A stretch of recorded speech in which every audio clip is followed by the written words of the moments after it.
Hey, this is Mickey with the Y Project 911 presented by the For Paul Foundation. I'm here today with the broken responder, Richard Burns. He's a police officer in Nebraska and Colorado, as well as a United States Marine. He retired in 2025 due to a issue and some PTSD. He has some social media presence known as the Broken Responder, which he uses to encourage other responders to take care of their mental health and survival. He's also an accident reconstructionist, and he's very active in his local police academy teaching officer survival and CIT. So welcome to the show. Go ahead and introduce yourself, Richard. Hi, everybody. Like Mickey said, my name's Richard Burns. I am a small town kid from Nebraska. Currently live in Pueblo, Colorado, actually outside Pueblo. If you've never been to Colorado, I am like an hour and a half, almost 100 miles south of Denver. Everybody knows where Denver is. Medically retired from law enforcement, and now I'm just trying to live my best life. Yeah. So you were a police officer, right? How long were you a police Yes, sir. officer? How long were you on the job? I have a little over 15 years in law enforcement. I originally started in 2003 in my hometown of Kearney, Nebraska. It's a small town, middle of nowhere on I-80. It's like, I don't know, that's grown now. It was like 30,000 people when I was growing up. There's a part of the University of Nebraska there. It's University of Nebraska at Kearney, and school is UNK. So the school motto is you can't spell drunk without UNK. Most of my career there was, college parties. Your regular traffic accidents. It wasn't anything, I guess, what I experienced when I finally moved to Colorado and became a police officer here.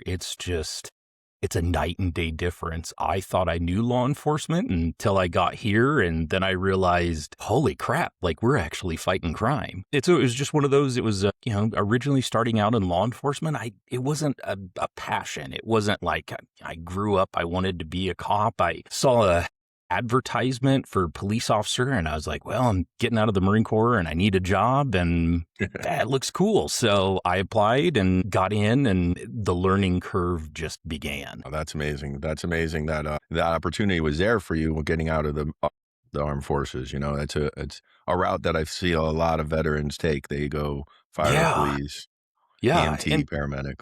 And it's getting to the point now where, my department that I used to work for, got retired from, like they actively go up to Fort Carson and some of the military bases, like as you're getting out and they have those TAPS classes, they're actively recruiting people at those classes. Yeah. So 2 different police departments, and then you had to medical out for PTSD. So what led to you medicaling out? What happened?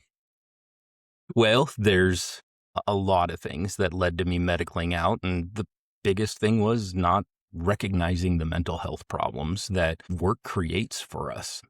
I think, hindsight being 2020 now, my problems, I could see exactly where they started because I started getting angry all the time. I was, angry at the citizens, angry at the administrators, angry at coworkers because everybody's dumb and this is stupid, and all those things that, kind of initially start off that problem in the first responder career is when the anger starts.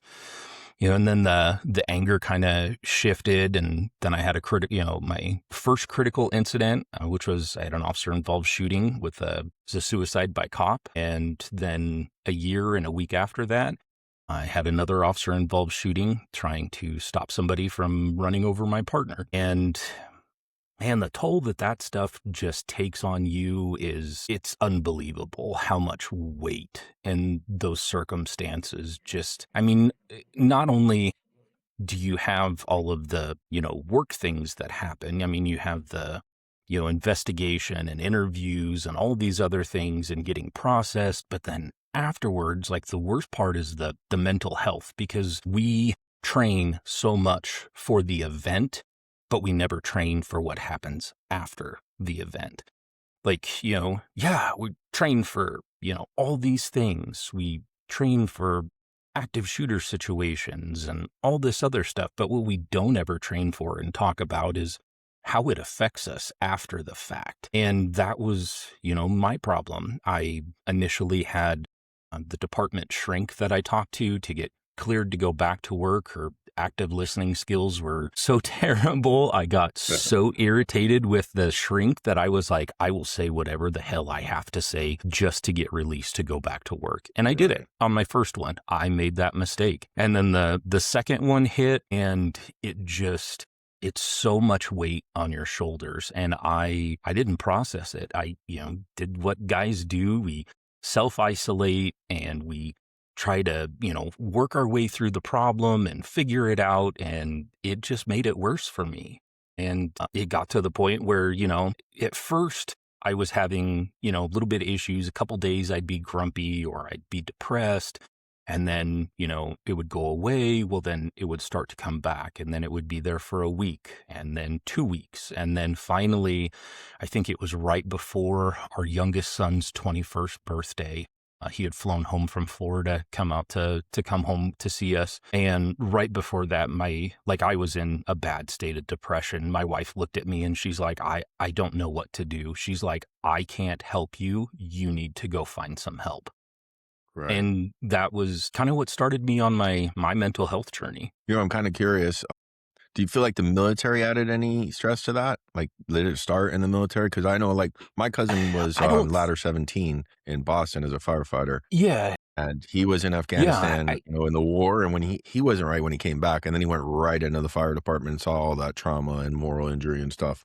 Do you feel like that added to it a little bit? I don't think it added to it for me. I think it added like a whole different layer, because you think about, before you're thousands of miles away from home when something happens, you're in conflict. Well, now you're in your own town with somehow somebody that through 3 or 4 different, friendships may know you, may know where you live, may know all of these other things about you. And I think that was one of the scariest things, because even though we live in a town of like 120,000 people, like, somehow, some way, everybody knows everybody in this freaking town. Yeah. And that was, honestly, for me, that was like one of those things that it's like, it's so real, because you're not, 5,000 miles away from home. You're 15 minutes away to your front door. And like, that's the scary thing. And my wife was, worried about that, too, like retaliation. And that's a whole other fear too. Yeah. That always is a fear I'm married to a police officer, we experience it all the time. Right. Yeah. And she works in the city we live in. So, she's retiring soon. I just retired. She's getting ready to retire. So my we're going to wife start enjoying ourselves. There you go. My wife was a dispatch supervisor for our agency. And it was tough for both of us. And thankfully, my wife got to the point in dispatch where she realized that, like, she was just having issues, and she transferred over to the fire department, but she does the budget and payroll for the fire department. So, she's loving life over there. So I found you on social media, and your social media is called The Broken Responder, right? We medicaled out. We went through these issues and we dealt with them. And now we're helping other first responders deal with them through this social media called The Broken Responder. So talk to us a little bit about The Broken Responder. Yeah. So I am primarily on TikTok all the time. I do some stuff on Instagram. I'm working on getting that hammered out, and Facebook. Initially, when I started The Broken Responder, I wanted to podcast, but I wanted to talk about like the things we went through as cops, or as first responders, all the stuff that we go through. And then as I got further into like trying to do the podcasting and talking with folks, I was like, man, like, nobody wants to talk about their misery, or the worst things we've done. And initially when I got into it, I was like, we need to kind of talk about that, but then I was like, well, I think I did like 10 different podcasts, and I was like, man, I just don't like how this is going, because talking about our misery isn't fixing the problem. So let's talk about the real problem. And that's the mental health problems that first responders face on a daily basis. You think about it, we go in, we apply, we pass a background, we pass a psychological, and then the first year on the job, you couldn't pass that same psych eval that you had to pass to get the job because of all the things that you've been through. And every year, you're progressively worse off of that psych eval. Yeah, I agree. I had And a SWAT eval for the SWAT medic thing, and I was yeah, like, I don't know how I'm gonna pass this, to be honest with you, you know? right?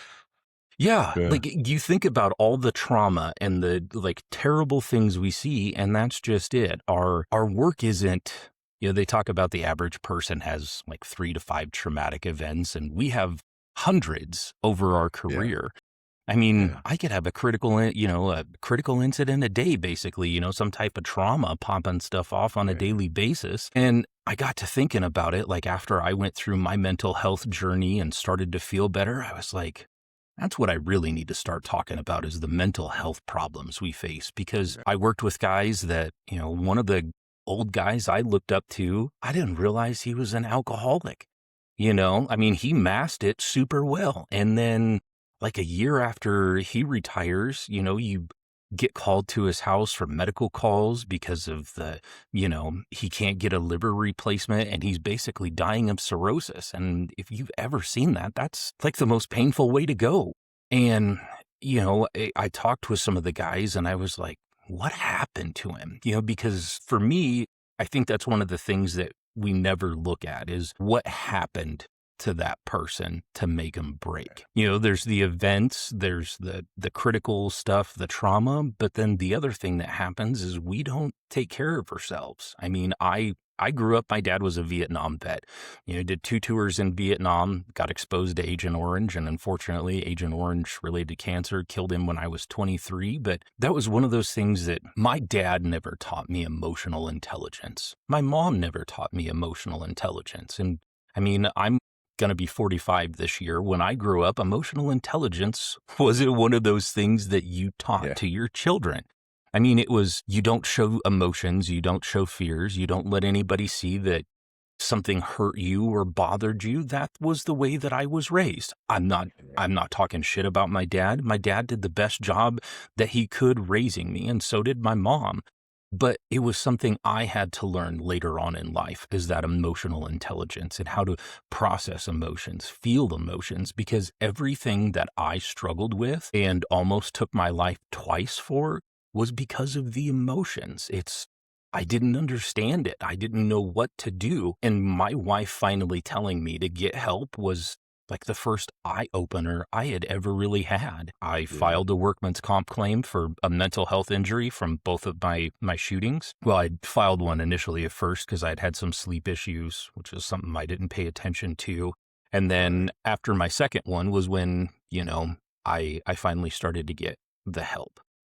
yeah, And that was like the roughest journey I think I've ever had to take was the therapy. And it wasn't so much and it was bad. The therapist wasn't bad. My therapist is amazing. I would recommend her to everybody. The problem I had was I couldn't get my mind to shut off the logical aspect and get into the right, feelings of what I actually felt during those things. And once I realized and figured out how to talk about emotions. Oh my Lord. I mean, we're talking like floodgates. I'm, 40 plus year old man sitting on a couch crying because, it's finally starting to come out of me. I'm finally processing it and understanding it. And so, like, that's kind of how this whole thing started is to yeah, talk to guys to break the stigma of mental health and get folks to pay attention to the things that really matters is you br not so yeah. much training for before, it's preparing for what comes after. Right, right. Yeah, and you know what? You bring up so many good points that I want to hit. So first of all, there's something wrong with first responders in general, right? Emotional intelligence. I mean, Mhm. my first day of fire academy, they looked at me and they said, "Hey, look to your left and look to your right. 1 in 3 of you is going to get cancer, and 1 in 2 of you is going to be divorced, and all Yep. of you are going to be alcoholics." You know, and we were like, "Okay, where do we Yeah. go? Let's get our gear and get our butts kicked for the Yeah, next three sign up, months." sign me up. Yep. We went running in, like, "Let's go, let's go." I Yes, mean, normal yes. people don't think like that, you know what I mean? That's Right? our mentality though, right? And Yeah. then, and we don't talk about it, and it's getting better. I'm hitting on it on every episode. I did, Yeah.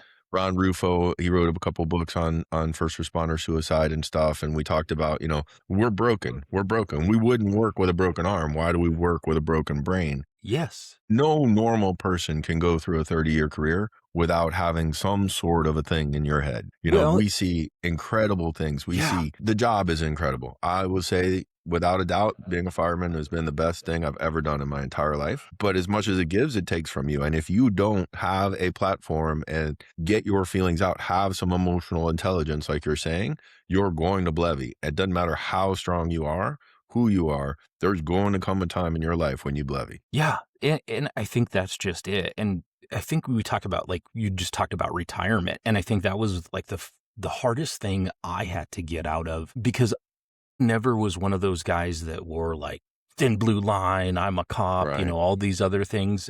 I didn't realize how much it had absorbed, like, my entire identity. And so, when I got medically retired, like, things were going great. And then, like, this whole loss of identity kicks in because I'm like, Yeah.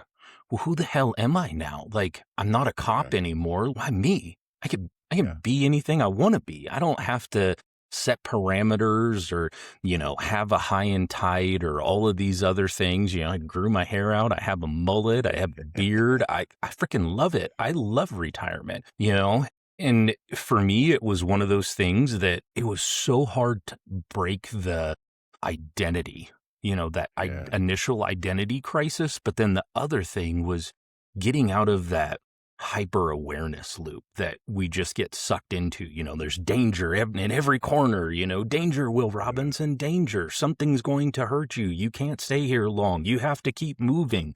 Like, that was one of the other things for me to just, like, it was so much to try to let go of that. And now that I've been completely retired for almost a year and a half, man, I love life. I get up, I go to the gym, I go 5 times a week to the gym. I'm getting myself back in shape. Other than round, most people don't understand is how much mental health plays so much into your everyday life.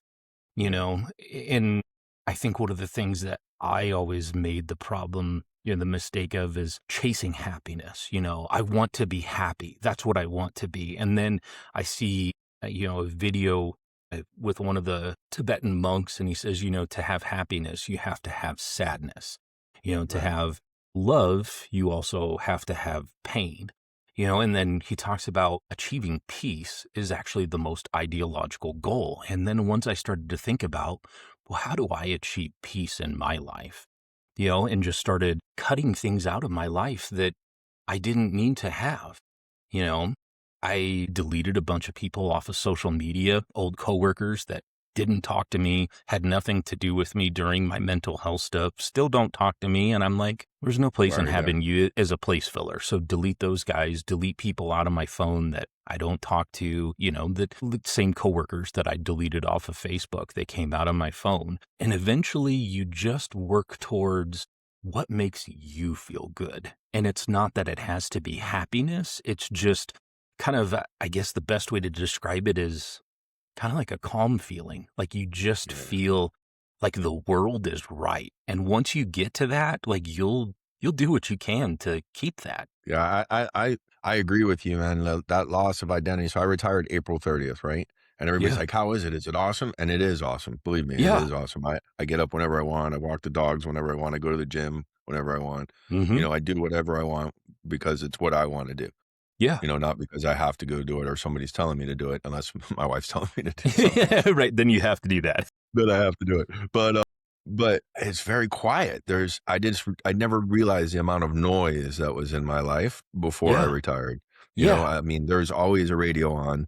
Yep. There's always an app on my phone telling me when there's a call in my city. You know, there's always somebody popping their head in my office, calling me fat or making a joke or Right. whatever. There's a TV on in the fire station in the kitchen. I could hear everything from my office through the air Yeah. vents. Like, by the way, guys, I heard everything you said for years in my office. You Yeah. know what I mean? And Yeah. then I'm picking up a radio and running a major incident because I was a battalion chief. And Yeah. now my biggest decision is, should I walk the dogs before I go ruck or after I? Yeah. Like, and that's just it. You're like, my decisions now are totally different. Like, I Yeah, mean, I go to bed at a decent time every night. I'm normally in bed by 9 o'clock at the latest. I'm up at least 5:30 every morning, and right. I just start my day and just go. And I find things that I want to do. Like, every year, my wife and I plant flowers, so normally we plant the flowers and I keep them alive because I'm home to water 'em. So I go outside like in the morning. I take my coffee outside, turn on the water hose. I water all the flowers, get everything going because I want it to look nice. And those are the things that fill my day now. And those things that are peaceful are the things that I want. Like, I want Yeah. those things. I don't want a bunch of noise and static. And like, I just want things that, make you happy. And I think that's one of the things that we look at is like, what brings you happiness and peace? And Yeah. go The for other it. thing, Do that. the other point you made too is like as departments, and I've seen it happen 100 times, and I'm guilty of it, to be honest with you. People retire, nobody picks up the phone and calls them anymore. Yeah. Nobody, everybody's like, maybe a couple weeks, a month, everybody's like, hey chief, how's it going? But Yeah. then, after a year or two, if you don't have an event or you don't have a retirement, you don't have something that you see everybody, you're done. Like the Yeah. wheels, first responder machine, whether it's fire, police, EMT, it's 24/7, nursing, dispatching. They don't stop. It Yep. doesn't stop, whether you're on the bus or off the bus. And when you get off the bus keeps rolling and more people get on the bus. You know what I mean? It's the job. All of the jobs are way more about being first responders and serving the community and protecting and serving than it is about one person or two persons. So, we kind of have to have a way to reach out to retirees, and not just because I just retired. I want to be like a reformed smoker or something. Like, hey, I Yeah. retired, call me. Right. You know what I mean? But there should be a thing that we keep our retirees more active. I know like a lot of fire departments here, City of Miami, Hialeah, Miami-Dade, their retirees all get together, which is good. We have a WhatsApp chat in my department that we're pretty active on, Oh, that's but we need cool. to get better about getting together, Yeah. And that was one of the, like the other thing with retirement, we don't really talk about on mental health. Like when I got retired, I went into the department. I really didn't want a party or anything. Yeah. Didn't ask for a party. I went in, turned in all my stuff. And I think the most frustrating, irritating, and I don't know, sometimes telling thing was the fact that my own chief couldn't come out of his office to hand me my retirement plaque. I got it from a Yeah. secretary. Yeah. And, for the longest time, I kind of like held resentment, towards Right. the agency, the administrators. And it wasn't until my wife and I started talking about things and she's like, the trauma that you were exposed to. And I was like, yeah. She's like, they're still in it. She's Yeah. like, they're just trying to struggle and make their way through it. And I Yeah. get that, and I respect that. And I think part of my problem is the way I got treated. And now Right. I want to make sure that nobody else gets treated that way, that you're not forgotten, that you aren't, some broken person because you have a mental health problem. You can still have a mental health problem, solve it and get back into work and be amazing. Yeah. And still be a great firefighter and a great police officer. It's not weakness. That is absolutely not weakness. That's you seeing a problem and fixing it. And I don't see how we look at mental health as a weakness instead of a strength. Yeah. It really bugs me because right now my FYP on TikTok is full of widows who are talking about having those hard conversations with their husband or they show photos, 3 months before, 2 months before, and then it's a Yeah. gravestone and you're like, God dang, guys, like what are we doing to ourselves? I want to fix it. And Yeah. And through your broken responder, you're making a difference, right? yeah, I'm trying You're to. making a difference. I mean, I noticed it right off. I kind of, I don't want to say troll, but I go around social media and like, oh, I like what this person's saying. Let me reach out to them. And I noticed it, and I was like, wow. Because almost every episode I talk about it should be okay to not be okay, right? We Yeah, have to be able as first responders to say, hey, I need a mental health day. I'm not okay. I need to talk to yeah. my therapist. I need a nap. I'm tired. I'm not sleeping. I'm fighting with my wife. I'm fighting with everybody. The only person I like is my dog right now. You know, I went to therapy for something similar to that. And, the lady was like, okay, I'll see you next week. And I'm like, well, I thought I had an hour. She's like, hey, you've been talking for an hour, buddy. Like, you're messed up. I'll see you next Yeah. week. You know? Yeah. Yeah. That was one of those things I was like, holy crap, our hour's already up, when I Yeah. was going through therapy. So one of the things that I am honestly trying to work on now is I would like to see a national mental health program for first responders. Yeah. And what I am trying to work on with this project to make happen is creating national legislation through the Congress to support mental health for our first responders. because when I went through my mental health problems, it was so frustrating because to get there, I had to fill out a huge packet of paperwork on my workman's comp claim. I had to explain everything in detail. Yeah. And then after that got submitted, then I had to go to workman's comp and I had to tell them all over again. And then I got a call from the claims adjuster and I had to tell the claims adjuster everything verbatim. And then by the time I could actually see a psychiatrist to get any meds was like 3 to 4 months out from when I actually needed to see them immediately. And Yeah. that was like the worst, raw dogging all of those emotions, because that's what got me suicidal and almost taking my life the first time, was all of those emotions, just not being able to manage them. So what I want to try to do and see is, I mean, there's amazing foundations out here that Hmm. are going off donations. I didn't get a chance to talk to you, and I'm not trying to throw a plug for another one, but there's a foundation that, like, they pay for up to a year's worth of counseling for the first responder and their family for mental health stuff. And what I would like to see is we need to have first responder friendly therapists in our agencies. Yeah. And whatever it is, the clinical value of how many, people, therapists can see, then we need to do that. And not just these big cities like LA and stuff, but we need therapists in there that something happens. Let's say, for example, there's a child death, a drowning, something tragic with a child. That's going to mess with a lot of people. And we don't ever really Right. talk about it. If somebody does start to bring up emotion, we talk shit to them. You quit being a bitch. Don't be a sissy. Like, it happens. This is life. Everybody lives and dies. And we just do those dumb things to each other. And I think what I would like to see with that national legislation is having those therapists immediately, that an officer can go in and say, hey, we just had this tough call. This is really bothering me. Can you help me work through this? And none of this stuff is going to get shared with administrators. They're not going to be doing any of that stuff. These people are specifically there to help your mental health, to keep you in the job as long as you want to. Yeah, And it's important, man. It's so important. Like I talked about with Ron Rufo. We do our physical assessment every year, right? And yeah, it's not punitive. They find something, they let you know. It doesn't go to the department. You go and you take care of it on your own. You're not going to get taken off the job because you have a problem, whatever. You go figure it out. And if you want to go talk to administration, then you take the time off. You do. But why don't we do a mental assessment at the same time? yeah, Because I if think, everybody in the department does it, it's not a stigma. It's not yeah, a thing. If I everybody in the honestly, department goes to the therapist and says, at least once a year, like, hey, yep, this bothered me, but especially after a CISM, after a peer support, after a mental health crisis, for seeing, say, a massive incident or even a small incident, because you never really know what's going to affect somebody, yeah. right? And that's I just love it. it. You should have a therapist on staff, like, Yep. for your And department. that's what I want to see. Is I want to see therapists on staff to help our men and women out on a daily basis, to keep them there longer, to keep their mental health as best as they can. And then every year, I think there needs to be a mandatory mental health evaluation for everybody in the department. The problem is it can't be punitive, No, because if I it's don't. punitive, nobody No, will do it. and that's one of the things that, like, I never want it to be. I never want it to be punitive. Yeah.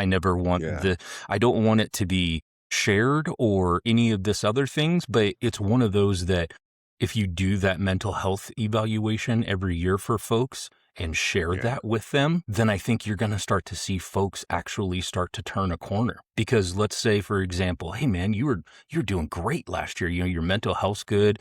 Now let's look at it this year. Man, Yeah. we're having some serious issues. Like, you've been through some things. Can we talk about this and fix this to get your mental health better? I think if we do something like that, we're going to have a lot better results than, doing all these other things. But mental health to me is something that I would like to see we actually work on a daily basis. Yeah. But you're right. You have a baseline, right? The Hmm. first time that I did my life scan, I was scared to death. I didn't want to do it. Yeah. I did not want to go to my life scan, the first year that I went, Yeah. because I was like, what if they find something? Yeah. I mean, that's my mentality. That was our first responder mentality, right? It was like, oh my Yep. God, what if they find something and, I can't work anymore? Hmm. And then I got a baseline. Everything was good. And then every year, now you have that baseline and they're like, hey, man, you have a spot here. You should go get it Yeah. checked out. What our Yeah. brain should be the same way. Like, hey, you're right. I have a baseline. You know, all first responders are a little crazy because I run into a burning building for a living. Right. But, Yeah.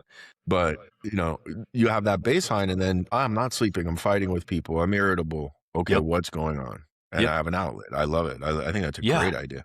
And I think, and I even saw an article, and it wasn't from Police One, it was from some other agency, and it was talking about how a bunch of the problems that, like people are having problems at work, like anger issues, things like that, problems with, authority or any of those other things, and Yeah, discipline. I think a lot of the things they were talking about was how a lot of these discipline issues are rooted in mental health, yeah, because I mean, think about some of the dumb stuff that guys have done.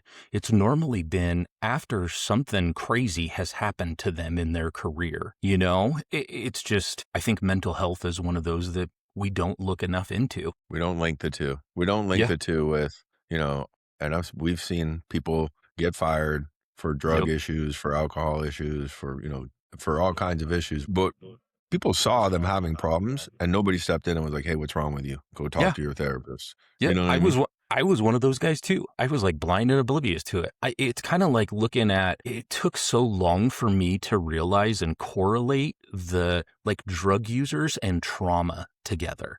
Like Yeah, they are doing drugs to hide from something, to escape right. from something. And so I started talking to all the druggies. I was like, "What happened to you?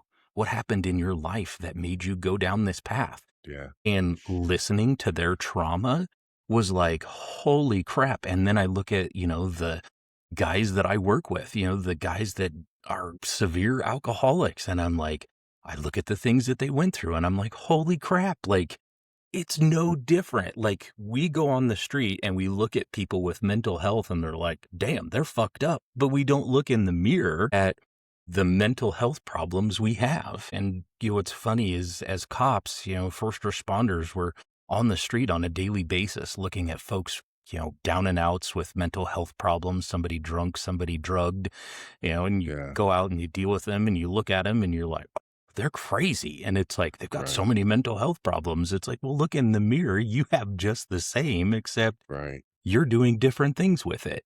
But you brought up a good point about So, you look at the drug addicts, not only drug addicts, you look at drug addicts, alcoholics, obesity, mhm, like people eat because they're hiding something, their trauma. You know what I mean? yeah, Everything that people deal with is because of something that happened. And not only first responder, normal people don't go and, yeah. get it out. Yeah. And that was one of those things that, like, it was just, I didn't understand how much of a toll it took on me, because working overnights, I never slept a full 8 hours. I was working a Yeah. couple, sleep a couple hours, up for a little bit, down for a couple hours, or, I worked from 10 at night till 8 in the morning. And then, I had a court at 8:30 I had to go to, and you're at court, for most of the day, and you don't get to sleep. And it just, then you, on top of it, you don't eat, very good food, because depending on your call volume, you may not have a Right. chance to go back to the station and heat up something or do something like that to sit down. So you start eating McDonald's and Burger King and all the other terrible things. And then you quit taking care of yourself. You quit going to the gym. You're just trying to survive, because when you get home, all you want to do is sit in your favorite chair, relax, have a drink, and watch TV. And Yeah. that was me for the longest time. And it wasn't until I got my mental health fixed, I was like, man, I don't have to be this miserable anymore. And then, life happened. My mom, who was a registered nurse, turned into an alcoholic in the end of, her life. Nobody loved her. I could never figure out what her depression or what she was upset or angry about. Just nobody loved her. That was what she always said. And then when she got mean, it was because she was drunk, and she was Yeah. just a mean, vindictive drunk. And she passed at 61 in 2021. And after like all of my stuff and trying to get my mental health back together, I was like, I've got to beat that. My dad couldn't really help his stuff, making it to 56. My mom could have done way more to go past 61. I was like, I've got to get my stuff together. and I've got to Yeah. start taking care of myself. And, the doctor is telling me, that I'm obese, morbidly obese. And I was like, this is miserable. And then once I got my mental health like regulated, I was like, I'm gonna go to the gym. And I started going Yeah. to the gym. And what's cool about the gym is everybody is always worried about people are gonna judge me. Nobody is judging you at the gym. The gym just wants No. you to show the hell up. The gym wants you to put in some time and some sweat. That's what the gym cares about.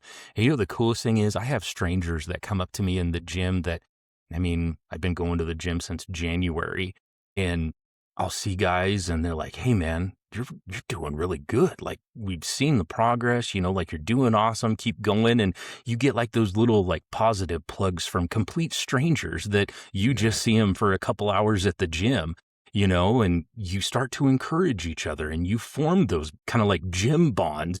Yeah. And you get into that mentality and you're like, man, like this is so much better than being unhappy and, miserable and sitting at home watching TV. It just, Yeah. I find most of my day now, I'm busy. I find myself to, I'll do things, keep myself busy. And then like by 5 o'clock when my wife gets off work, I'm like, okay, now we can sit down and just kind of relax and unwind. Yeah. Yeah. And you know what?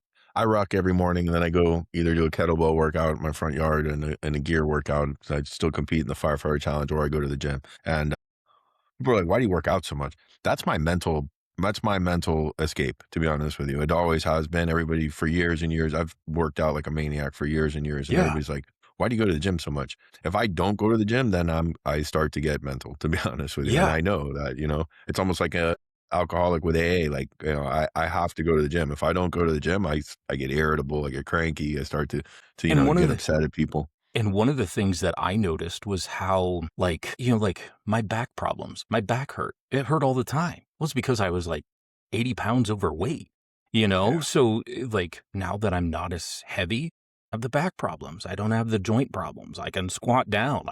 If I had to get down on the floor, I can get back up super easy. I mean, it's all of these things that we don't look at and we don't think about and we don't realize about just moving in itself, how beneficial moving is for us. And the Yeah. best example I'm going to give you is my 91-year-old neighbor across the street. Every day, Monday, Wednesday, and Friday, he walks 3 miles. Tuesdays and Thursdays, he'll walk 5 to 7 miles. He's got, a walking partner. Wow. He drives. He still does all these things. I mean, Yeah. he's 91 years old, and I look at that and I'm like, that's what I want to be at 91. I want to be Yeah. moving. I want to be going. I want to be doing things. Instead of you see some of these folks that like they just hit a wall and they kind of like give up. And it's like, nah, man, there's so much more to live. Like, let's do it. Well, you find that, and when we were talking about retirement, right? Yeah. You find that people work all the way to the end and make all the money that they can, Yeah. and then to do what? To live 5 years? Yeah. Some of them even that. I mean, we've had You know? a bunch of retirees that barely even made it to their first paycheck. And that's just Yeah. it. Like, even for like you doing this is awesome because it gives you something else. Because think about it, for 30 years, you're just go, go, go, go, go. And then all of a sudden, one day it just, you don't have to go, go, go. Yeah. You get to do whatever you want. And guys struggle with that because we don't know what to do. We're no longer, it's not that we're no longer important. We're no longer in that important role that we identified Right. as for so long. And like, it's kind of Especially like if that. you didn't have a life outside of it, right? If you were Yeah. only police and fire, Yeah. you know, if And you never had a life outside it, and I have to be Chief Mickey, yeah. if I have to be Chief Mickey and all of a sudden that's gone, who are you? Yeah. You know what I mean? Yeah. Like, And that's who one of are you? those things that guys struggle, same thing with the health stuff, guys, live a few years after retirement and that's it because Yeah. their body, just all those things that they ignored. And I started looking at that and I started paying attention and I was like, man, I have got to find out some way to keep myself around as long as possible. And, not only for myself, but for my wife and our adult boys who are on their own. And I just felt like there's so much more to life to live. And it was one of those things that I was so blind and oblivious in my own, head, sorrow, misery, all the things I could do to, your brain telling you how miserable life is. And then in the Yeah. end to be like, this isn't miserable at all. Like, there's so many things you can do. Well, I mean, you're doing a great job with the broken responder. You teach a class at the police academy, right? Yeah. Helping the new guys come up, and it's called officer survival, correct? Yep. Talk a little bit about that. So officer survival is, we talk about all the things that, a police officer or first responder is going to go through. You're going to talk about, you know, clues, things that you're going to see, during those deadly force assaults, leakage, things that people do. And then, during during a critical incident, the things that are going on, uh, you know, afterwards, it kind of talked about initially, yeah, you might have an investigation, you might have these things. And I was like, we need to revamp this completely. And based off of my experience, I threw a bunch of the mental health stuff in there that we don't talk about, that we leave to the stigma of just leaving alone. And I was like, nope, we're not doing this anymore. We are bringing this into the class.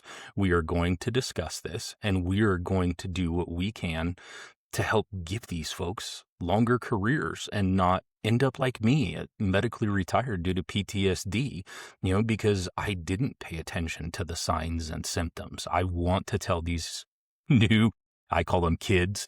I mean, even Yeah. though some of them are older, but they're Right. new kids to the profession. And Yeah. to be honest with them, because everybody wants honesty these days, you have to tell them exactly the crap they are in for. And if Right. you don't tell them, you do them a disservice. And I think the more that we talk about the mental health and bring that up, and, I give them examples of things that I missed. I completely missed this out of the PowerPoint. I know about it. I just didn't do it. Don't be like Right. me. Don't fail. And I talk about those things, and I use myself as an example in the class, not as a bad example. But if you don't discuss these things and talk about it, like, you could be in for some serious, mental health issues. And then I bring up, the suicide rates in the first responders. And what's crazy is, like, at the beginning of 2025, Police One praised that only 44 officers had been killed in the line of duty. But then Right. they completely glaze over the fact that 3 times the amount that were killed took their own life. And Yeah. to me, it's just unbelievable that we graze over that and we don't discuss that. So I want to change that. I want to discuss that. I love that though, because it's way better than the, look to your right, look to your left. One of you is going to be Yeah. divorced, and one of the three of you is going to get cancer, and good luck. Here's your gear. Go run 7 laps and 7 towers. Yeah. It's way better Well, than that. That's a great program, and I'm happy that they're doing that. They should do it in more academies, to be honest with yeah. you. They definitely should. And it's one of those that, like with my wife working at the fire department, the fire department doesn't have like a bunch of mental health stuff. So I'll go in and I talk to some of the guys at the fire department. I'll talk to some of the administrators, and the fire department is absolutely great. It's the police department that doesn't want to Well, talk about the mental health stuff. the fire department is a little bit more accessible to feelings because, I mean, listen, we still have the good old boy, thing of Mhm. like, hey, don't say anything's wrong with you in a lot of places. But we have a familial relationship where there's 6, 8, 10, 12 people at the firehouse Yeah. that we sit down when something bad happens. Everybody grab, especially as an officer, as a Yeah. chief, hey, everybody grab a cup of coffee. Let's talk about this. You guys okay? Like, Yeah. that was a bad call. And Yeah. 9 times out of 10, we just joke about it, to be honest with you. And that's our way of getting over it. But we're talking about it regardless, Yeah. whether we're joking or not. Yeah. Police officers, you don't have that person in the car or 10 people to talk to when it happens. And then you're getting the next call, like, Yep. Battalion It's like, 19, go to this call. yeah, you Right? just got served a shitstorm. It's okay. You're going to clear this and go to Yeah. another one. Clear this and go to another domestic, Yeah. and that's a big thing I find between fire and police. Not that we don't have a lot of issues. We have a lot of issues in the fire department, but we do have that familial bond that helps us Yeah. talk about it a lot more than police officers do. And I think that's one of the advantages with the fire service is, like, you guys sit down and you eat together. I mean, like Mhm. the firefighters, they drive the engine to the grocery store, whoever's day it is to, fix meals, do that stuff, like go grocery shopping, depending on the rotation, if you're doing the 24 or 48 on or however you're doing. I mean, you're at least having 3 meals with these guys, breakfast, lunch, and dinner, and Yeah. you get that opportunity to create those relationships in a Yeah. firehouse where in the force, like you're assigned me probably one to a car, you have your own car, but you may see a couple other guys at a scene, but after that, that's it. You go your separate ways and you go to your area, they go to theirs. And we just don't have that. And we need to change it. And that's what I want to do. I want to change it to Yeah. where mental health no Yeah. longer has a stigma for us. That's a huge why that we can take away is, mental health should not have a stigma about it. We should be able to say that we're Yeah. not okay. This is the Why Project, supported by the For Paul Yes, sir. Foundation. Our mission is to honor, educate, and support first responders. We give away 15 scholarships to future responders at the Heroes Dinner every year. And that's a good why to take away. But I'm going to ask you the question I ask every episode. What is a why that we can take away from the broken responder? My why is fixing the stigma, and to change that stigma is my why. I want people to know that talking to a therapist does not make you weak. It does not make you less of a person. It doesn't mean that you are no longer a valued member of the team. And actually, it makes you a more valued member of the team because you are fixing the things that bother you, and you are becoming emotionally intelligent, which means you are a very dangerous person because you understand those things that are bothering you and you know how to fix it. You know how to work through them. And if not, you know the resources to go through to get that. And that's my why. I want to fix what so many of us that are taking our lives too early for things that we shouldn't have to. We go Yeah. through terrible problems and trauma, but the problem is our mind makes it so much worse than what it is. Sum up my why is this anonymous saying that I found the other day, and I even did a video of it. An inch of movement is better than a mile of intentions. And for Yeah. me, that's just it. You got to keep moving. You got to keep doing things. And fixing mental health for us and first responders and men that's my why. Life is amazing and it should be lived to its fullest, not taken out by some problem. Which is a great why. And, you made me think of something when you were giving me your why is that Chief Lewis and I were on a podcast in FDIC, Fire Department Instructor Conference. And we said, you think this training class is expensive, Mhm. right? Try and pay for a line of duty death. You're going to wish Yeah. you had paid for this training class. Same Yeah. thing. You think that, being mental health and having maybe a therapist on staff is bad. Try dealing with a self-involved suicide or something like that. Like that's going to screw your whole department up. Yeah. So I like it. I think that's a great why. And I thank you for coming on. It was an honor to have you on. Do you have any final thoughts for us? I appreciate it. The more I can get on different podcasts and talk about this stuff with guys like yourself that understand it, that the more we talk about this and the more we normalize talking about our feelings and emotions, the more it's going to be acceptable for everybody else. And now, not doing this is going to be totally different. I want us to fix what we Yeah. don't talk about. We need to have those hard conversations and the one thing I think I would tell anybody is find that one person that you can tell anything to. And it doesn't necessarily Yeah. have to be a therapist, but you have to be able to have those hard conversations. Get your emotions out, along the whole part of your career, not just the end or not just when you're having trouble. It's a why and it's a huge why. And I Yeah. thank you for coming on again, brother. Everybody have a great day. Hopefully this recording Yes, sir. works.